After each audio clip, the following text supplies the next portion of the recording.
We have times for questions from the audience. Dr. Thien? Yes.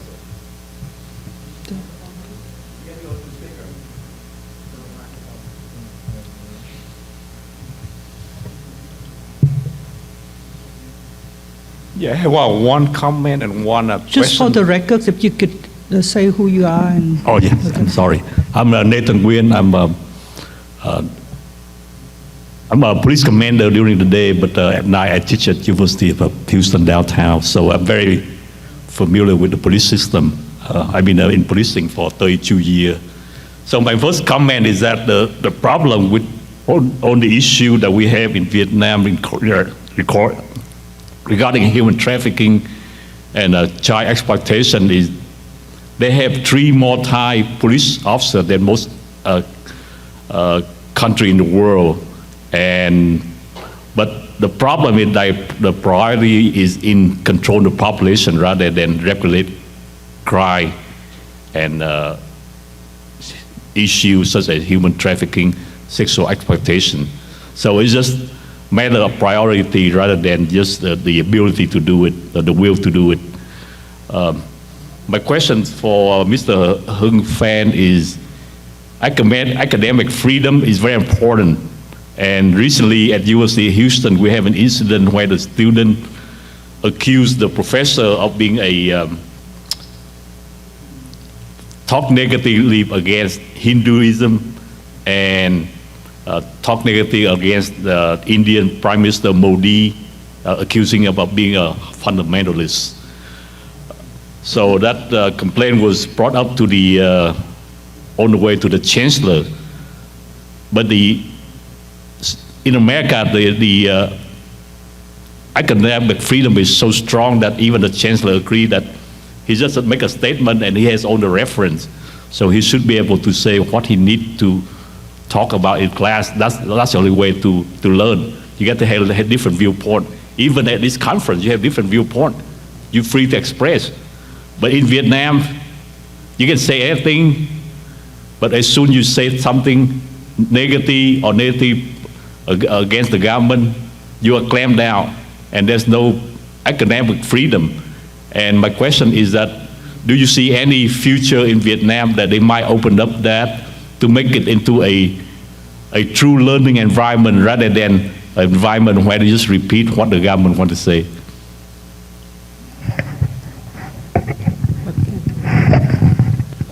Thank you.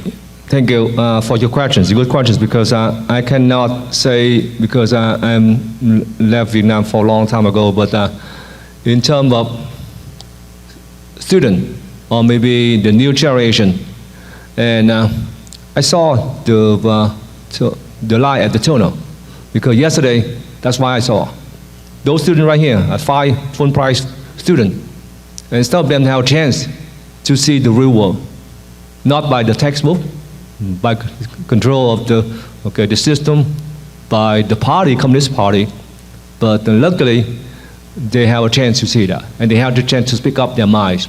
And they saw the way they say, they see what they learn and what they saw the different. That's why I see that I saw the tunnel, and hopefully those generation can go back, okay, and do something to their country.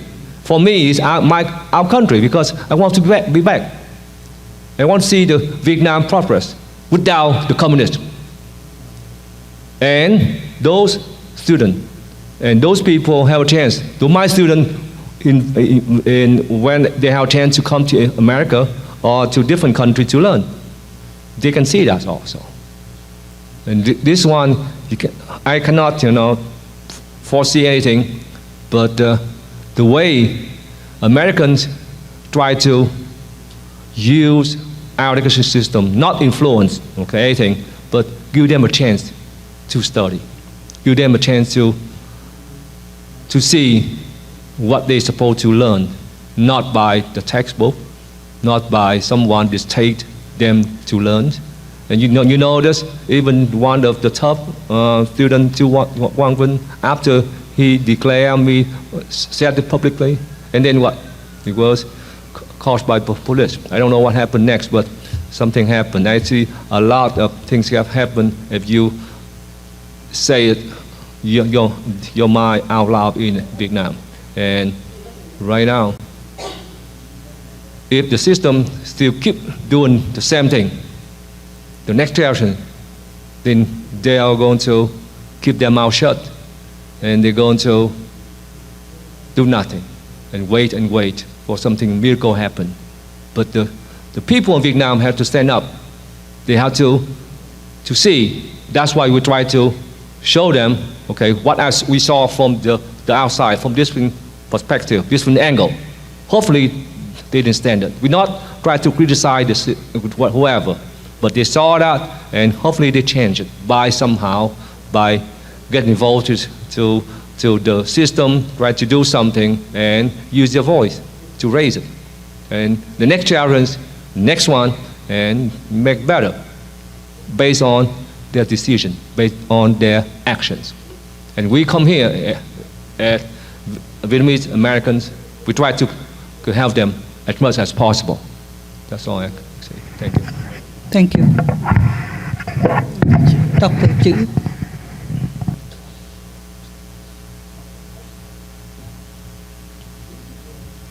Good afternoon. I don't think I am in place in here, but Dr. Chữ, you want me to read your bio? okay. I had a couple. If you have any other questions, you can do it. But if not, then I'd like to share with you some personal experience about what they talk up here. They have paper documents. I saw it with my own eyes through my experience. So I will share with you 3 different areas. To give me some credibility, let me introduce myself a little bit. I left the country longer than anybody here. 1975, I got out of the country, a shirt on my back. I got my doctorate degree in 1983 after I came here. I worked for the U.S. Central Bank. I was an economist, and I run the finance and investment departments. And you know, in the United States, the issue of discrimination is still here in different form. In that system, I was the assistant vice president up there, all fighting. It's in the 80s, okay? So I get out of it. I go out to work. I go back to the university. I have been professor, and from school, same school here, I was the department chair, I'm director of research department. And I took a few group of students to Vietnam as an overseas study. So I do know Vietnam quite well.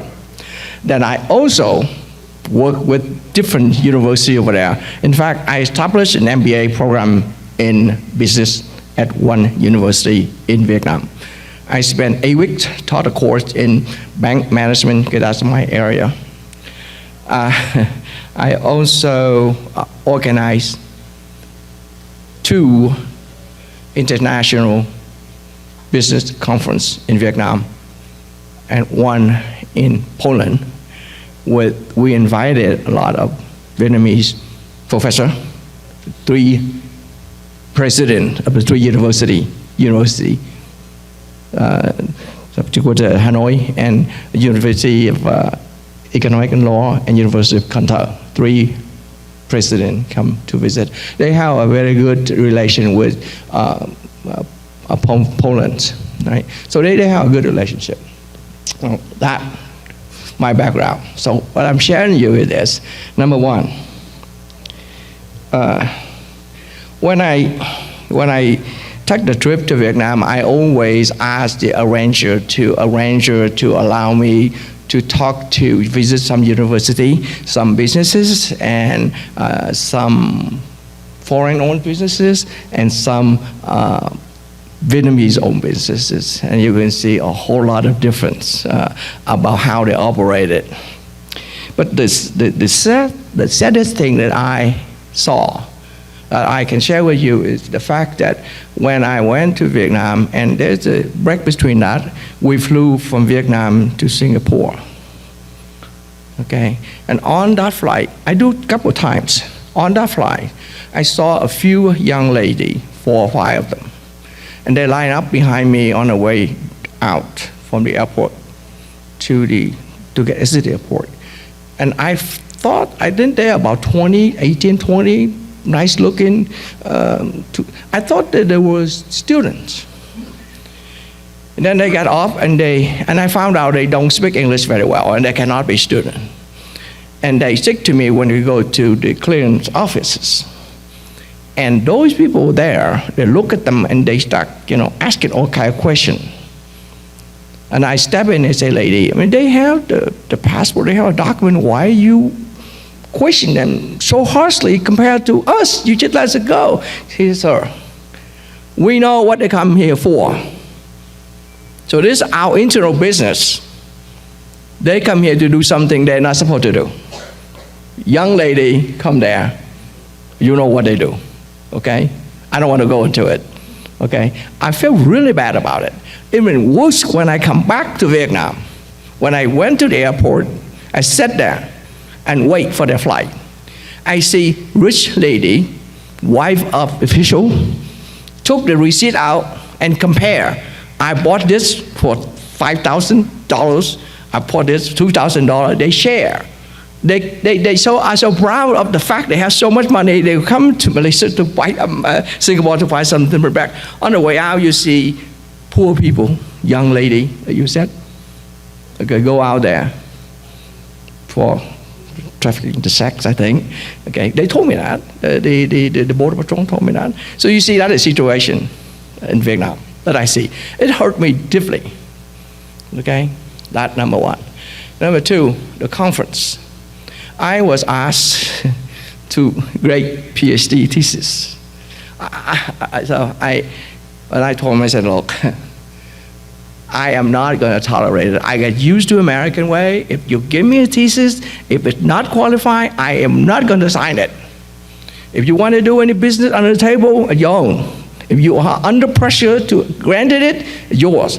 If you give it to me, you have no political control over me. So you have to learn it.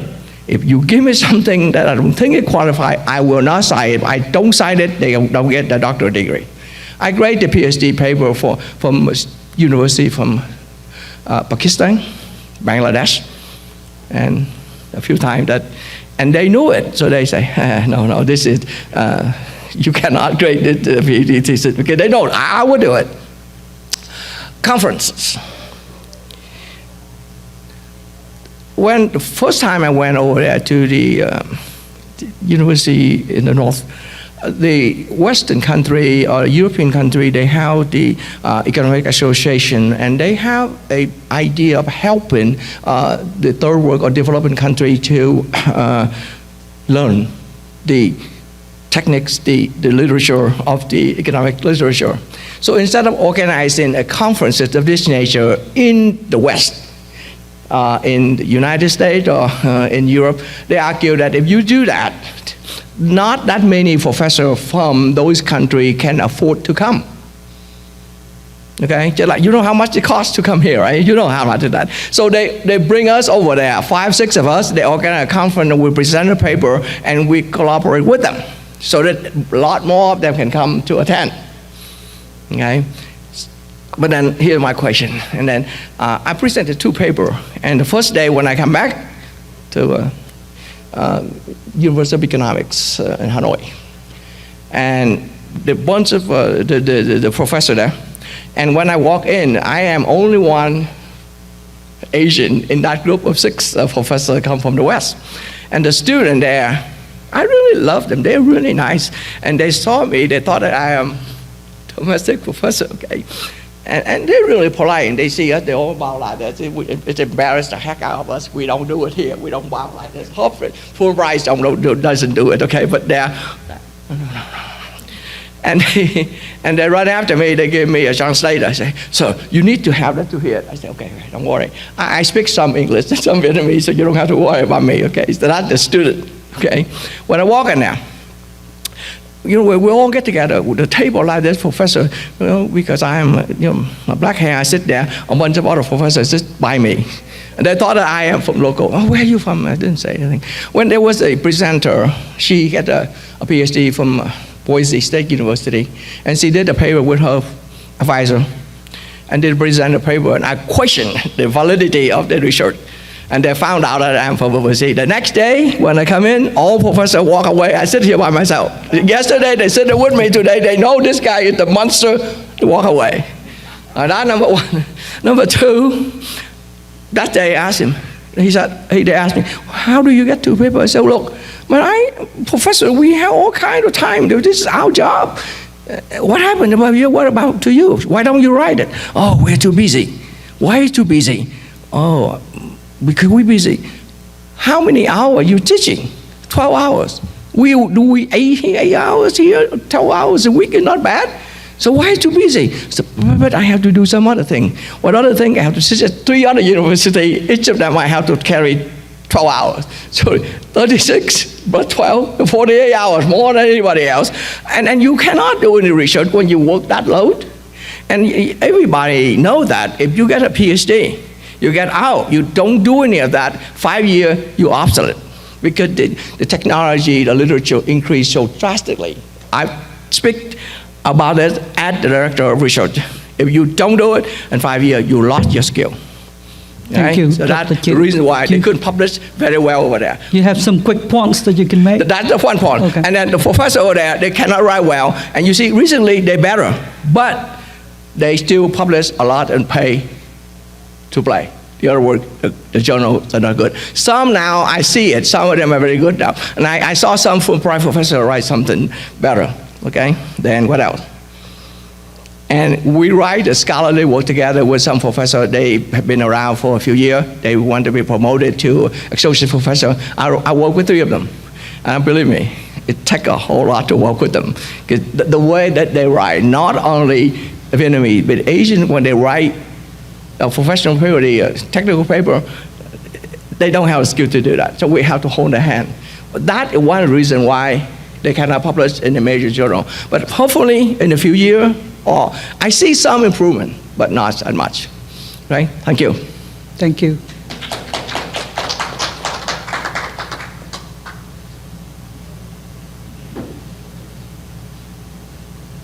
If you could let us know who you are. Okay. Susan Hammond, I'm with the War Legacies Project. I work on the long-term health and environmental impacts of war, and for more than 30 years working in Vietnam and Laos and Cambodia. And I really appreciated all of your presentations, all of the points you raised, all of the concerns are the concerns that I have. And I have these conversations with my friends in Vietnam, the doctors that I work with, the teachers that I work with, the people who are working, in civil society. They have the same concerns that you have. And there have been some really good US-funded programs addressing many of these issues, but unfortunately, under the gutting of USAID, many of the programs that have been lost are the ones that are addressing exactly what you're talking about. The trafficking program has been gutted. The programs for preventing environmental health issues like burning of plastics and the projects that we're working to, we're recycling computers. That's a very toxic environment, as I'm sure you know. And in programs for education. So this is not a question, more of a plea that for those of you who are really, I can tell how much you care about your homeland and want the people in your homeland to have these things, to have good education, to have good health. I ask if you could reach out to your congressional representatives and express the need to keep these international aid programs going for Vietnam. That is vital for both our country and the people of Vietnam to have stable environments, to have healthy and economic success. And they have been gutted by the cuts in USAID. So we don't know where it's all going to fall as things are being reorganized under the State Department, but I beg you to please reach out and express how important these programs are if you can. Thank you. Thank you.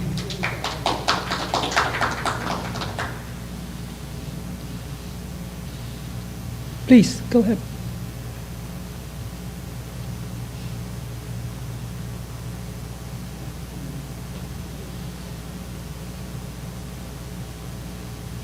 Hi, thank you. This is my first time asking a question. I'm a student at Dartmouth College, and I'm studying psychology and medicine with a minor in Asian studies. And I just wanted to say thank you for your presentation because it relates a lot to my interests and passions in the future. I had a question for Dr. Nguyen specifically. So you mentioned a lot about mental health services and care needed in Vietnam, but I feel like Vietnamese culture treats mental health care like really differently compared to the West. And you mentioned how campaigns are needed more, which I also believe that too. But how can you tailor these resources more to Vietnamese people? Because I feel like mental health campaigns should be specific to the population. Like we can't really use like Western campaigns for like Asian campaigns. So like, do you have any like examples or insights for what like these mental health resources or campaigns might look like for Vietnamese people in that country?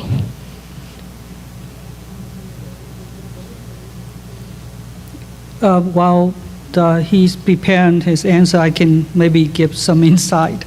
I've been involved in the past with training psychiatrists in Vietnam, and it's not an easy thing. I think back about 20 years ago, there was only in a country of, I think back then about 70 million people, there was only 2 child psychiatrists. And it's a program that, as far as child and adolescent psychiatry, they don't recognize a lot of the medications and a lot of the diagnostic criteria that we use here internationally. So there was a lot of communication problems, and I think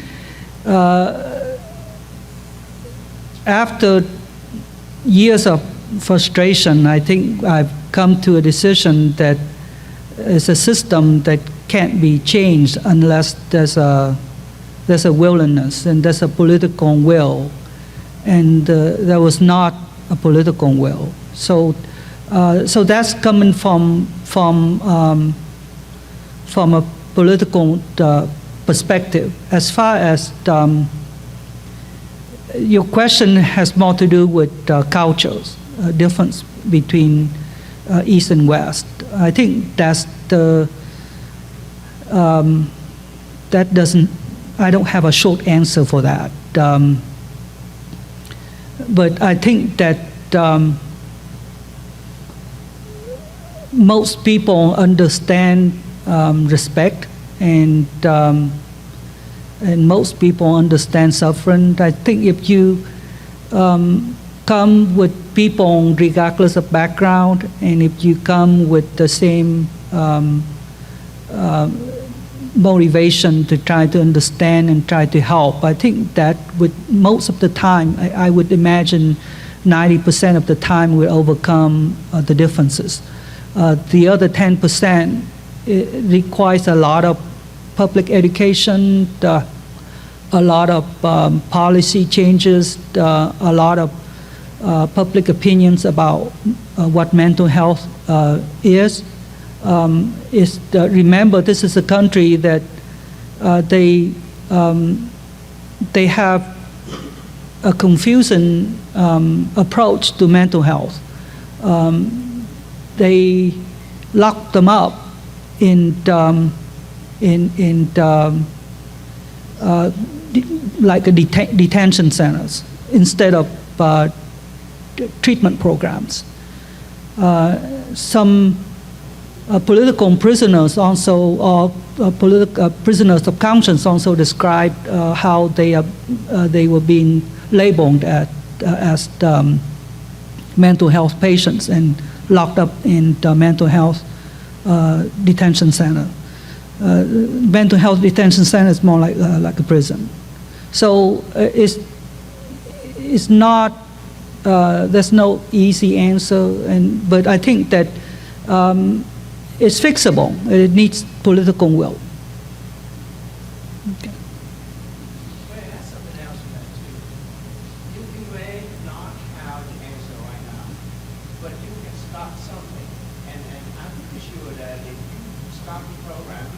we should be able to utilize the literature.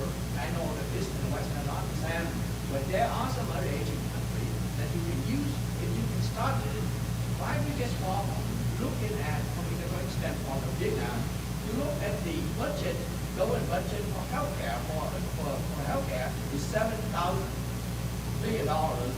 The security for $137 billion. You have only $7 billion to serve 100 million people. There's no way you government have any for anything. All of the deficiency there is due to the fact that you don't have money. If you don't have money, the priority of the government is not there. And that's the reason why he mentioned about political will. If you reverse the budget, I'm pretty sure that in 3 years you get a wonderful treatment program for any problem with money, where you get money. Does the government has the will, but the priority is the government. And budget comes from the government.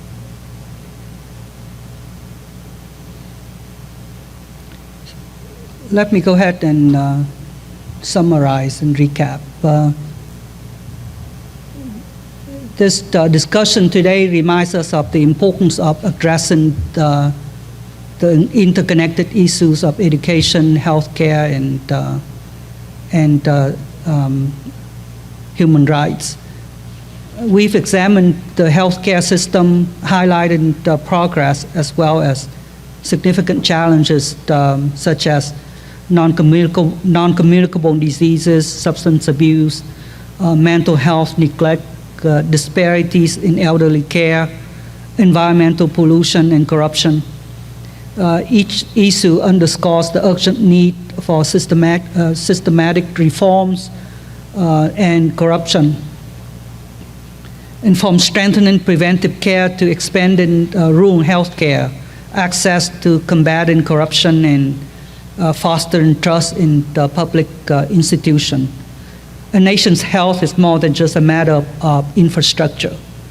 It reflects the respect for human dignity and rights. In education, we reviewed the United Nations visions of inclusive and equitable quality education. Despite the promise of free primary education, economic barriers continue to exclude marginalized communities. We have explored the dire consequences of a system focused on rote learning and standardized tests, which fails to equip students with critical thinking and market-relevant competencies.